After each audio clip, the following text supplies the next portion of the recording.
Praise the Lord. Shalom from Israel. ప్రస్తుతం మనం ఇజ్రాయెల్లో ఎఫ్రాతా అనే ప్రాంతంలో ఉన్నాము. నా వెనక మీకు కనబడుతుంది రాహేలు సమాధి. ఇదిగో చూసారా, దీని రాహేలు సమాధి అని అంటారు. ఇక్కడే రాహేలు చనిపోయింది. యాకోబు మనకు కనబడతాడు కదా, పాత నిబంధన గ్రంథంలో యాకోబుకి 2 భార్యలు, రాహేలు, లేయా. రాహేలు కోసమే యాకోబు 14 సంవత్సరాలు కొలువు చేసినట్లు మనం బైబిల్ గ్రంథంలో చదువుతాం కదా. అయితే రాహేలు తన తండ్రి గృహం నుంచి వస్తూ తనతో పాటు తన యొక్క పాత గృహ దేవతలను తను తెచ్చుకున్నట్లు బైబిల్ గ్రంథంలో మనం చదువుతాము. వాటిని తీసుకొచ్చి తన తండ్రికి విషయం చెప్పకుండా దాన్ని కప్పిపుచ్చేసింది. అలాగే తన భర్తకు కూడా చెప్పకుండా ఆ విషయాన్ని కప్పిపుచ్చింది. ఆ కారణం చేతనే రాహేలు మరి బెన్యామీనికి జన్మనిస్తూ ఇదే ప్రాంతంలో చనిపోయింది. ఇక్కడే ఆ రాహేలుని సమాధి చేశారు. నా వెనక మీరు కనబడుతుంది రాహేలు సమాధి. యూదులు చూసారా ఎలా ప్రార్థన చేస్తున్నారో ఆ సమాధి దగ్గర ఉండి. మరి ఇంకా మరిన్ని విషయాలు మనతో పాటు ఉన్న హొసన్న జాన్ వెస్లీ అన్న చెప్తారు.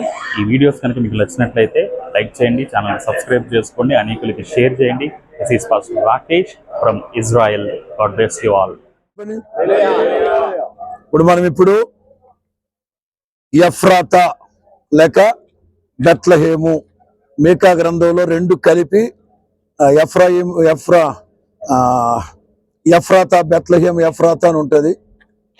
యాకోబు 20 సంవత్సరాలు హారానులో పద్దన్రాములో వాళ్ళ మామ దగ్గర ఉండి 20 ఏళ్ల తర్వాత, అంటే వాళ్ళ మామ దగ్గరికి వెళ్ళిపోయిన 20వ సంవత్సరాన యాకోబు పొలాల్లో పడుకొని ఉన్నప్పుడు దేవుడు మాట్లాడి, నేను ఎక్కడైతే నీకు దర్శనమిచ్చి నీతో మాట్లాడానో నీవు తిరిగి అక్కడికి వెళ్ళి మందిరం కట్టి మీ తండ్రితో కలవమన్నప్పుడు యాకోబు భార్య పిల్లలను తీసుకొని తాను సంపాదించిన సొత్తు స్వాస్థ్యాన్ని అంతను తీసుకొని బయలుదేరాడు. నేను అనుకోవడం, భార్యలు అడిగారు, ఏమండి మా నాన్నగారు మా అన్నోళ్ళు గొర్రెలకి బొచ్చు కత్తిరించుకురావడానికి వేరే చోటుకి వెళ్ళారు, వాళ్ళు వచ్చాక ఓ మాట వాళ్ళతో చెప్పి బయలుదేరదామంటే, కాదు, కూడదు, కుదరదు, బయలుదేరాల్సిందే. నిన్న మొన్న ఉన్నట్లుగా మీ అన్నోళ్ళు మొహాలు లేవు, మారిపోయాయి, అందుకని వెళ్ళిపోదామన్నాడు. వెంటనే బయలుదేరారు వాళ్ళందరూ.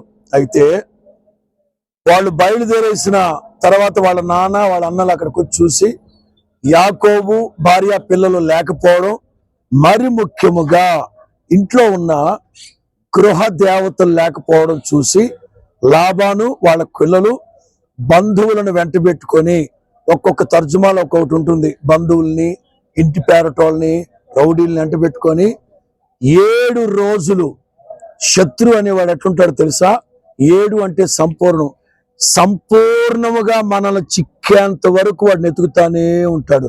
గర్జించు సింహం వల్ల ఎవరిని మృంగుదుమా అని నెతుకుతా ఉంటాడు. 7 రోజుల పాటు నెతికి యాకోబును పట్టుకున్నాడు. పట్టుకొని, నువ్వు వెళితే వెళ్ళావు, నా గృహ దేవతలు నువ్వు ఎందుకు దొంగతనం చేశావు? యాకోబు అంటారు, జీవము కలిగిన దేవుని ఆరాధించేవాడిని నేను, నీ గృహ దేవతలు ఆ దేవతలు నాకెందుకు మాయా అన్నాడు.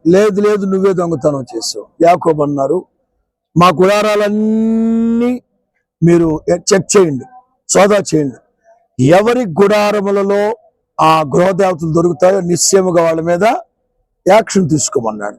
అలాగే వాళ్ళ మామ లాబాను గుడారాలు నెతుకుతూ ఉంటే రాహేలు గుడారములోకి వచ్చేసరికి రాహేలు అప్పటికే నిండు చోళాలు బెన్యామీనుని గర్భంలో ధరించున్నది.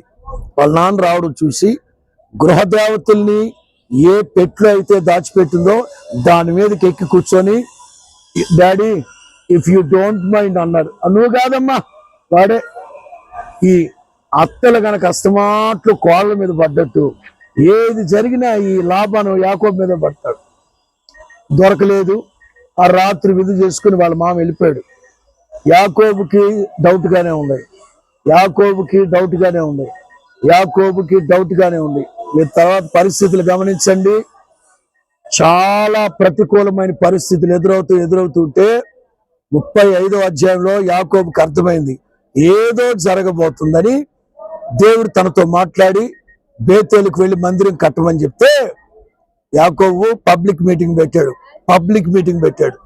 మీ దగ్గరున్న అన్య దేవతల్ని తీసుకొచ్చి ఇచ్చేసేయండి, వాటిని పట్టుకొని మనం బేతేలు దేవుని మందిరానికి వెళ్ళలేం, మిమ్మల్ని మీరు పవిత్రపరచుకోమన్నాడు. సరదాగా చెప్తాను, వాళ్ళలో ఒకడు అన్నాడు, ఈడొకడో పెళ్ళానికి చెప్పుకోలేడు కానీ పబ్లిక్ మీటింగ్ పెట్టి అందరికి చెప్తా ఉంటాడు, వినబడిందిరా, వినబడాలని అన్నాను నేను కూడా అన్నాడు.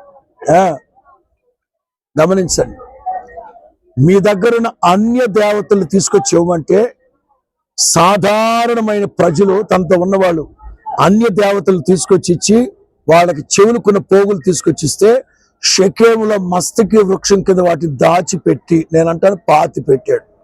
గమనించండి, కన్న తండ్రి సోదా చేసినప్పుడు తను ఒప్పుకోవాలి. వాళ్ళ నాన్నగారి దగ్గర ఒప్పుకొని ఉంటే తండ్రి చంపేస్తాడా? 2, కట్టుకున్న భర్త పబ్లిక్ అనౌన్స్ చేసినప్పుడు నా మీదున్న ప్రేమతోనే కదా నా భర్త నాకు డైరెక్ట్ గా చెప్పలేక ఇట్లా చెప్తున్నాడని ఇంట్లోకి వెళ్ళాక, ఏమండి అవి నేనే తీసుకొచ్చుకున్నాను అంతే, భర్త చంపేస్తాడా?